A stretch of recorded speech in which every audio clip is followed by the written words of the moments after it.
jam your hand as far in towards you as you can. Then we'll cut it out. There you go. And that's how you lift it. That's how you lift it as a non-level lift.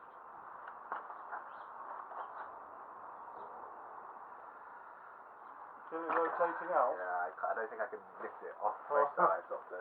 It is a challenge, so let's see if I can have a go. What is the weight of this? Now, it's 53 kilos, so one thing I would say is if you own a strength shop dumbbell, don't lift it with the flat on the ground because it will make it an easier lift. Basically, the flat surface stops it from rotating as much, so you get it's not a good practice if you're training up for thick bars. So what I would recommend is to put it onto its side so that it can freely rotate. And if it can freely rotate, then it means you're good to go on a proper dumbbell lift. Now, I'm probably going to fail because I'm pretty tired, but we'll give it a go.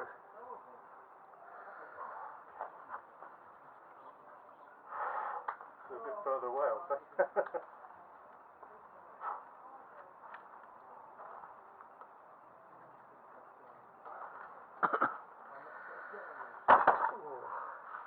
See, that's all it's doing is coming away from my thumb. But very neutral, so it's a type of pinch lift, I'd say. Andrew, do you want to go? Yeah.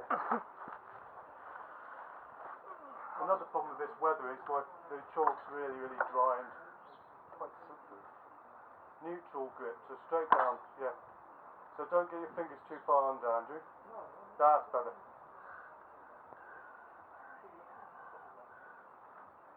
Yes. Nice. So you've got those nice long fingers. How high do you have to lift it for the curl? Yes, knees up out. Just lift it at all. No, it's nothing to the knees. It's just, I mean, they say lockout, but there's, yeah, I mean, you could argue, yeah, you stood up with it. I mean, a lot of people are sort of talking lockout, but it's sort of, I think it's a bit like a problem with actual judging actual lift. It's down to the judge. So, yeah.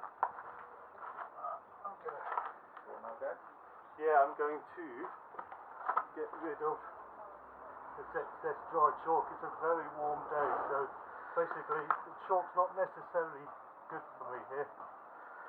Does it make it slippery? Yeah. And I'm less than a 7-inch hand. It seemed to work all right for me. Because you don't have less than a 7-inch hand. No, it's not just that, in all fairness. I mean, I've had people very rightly tell me, answer online, that it's not just about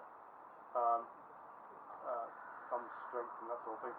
It also, if you've got a very short thumb, it's going to be a disadvantage compared to the rest of your hand because it will want to rotate more.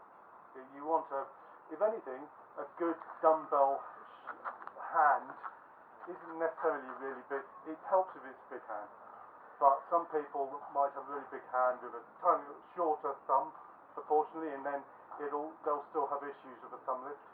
Whereas if you've got a relatively long thumb, you've got that balance. You know, you've got a good purchase on the lift both sides. So yeah.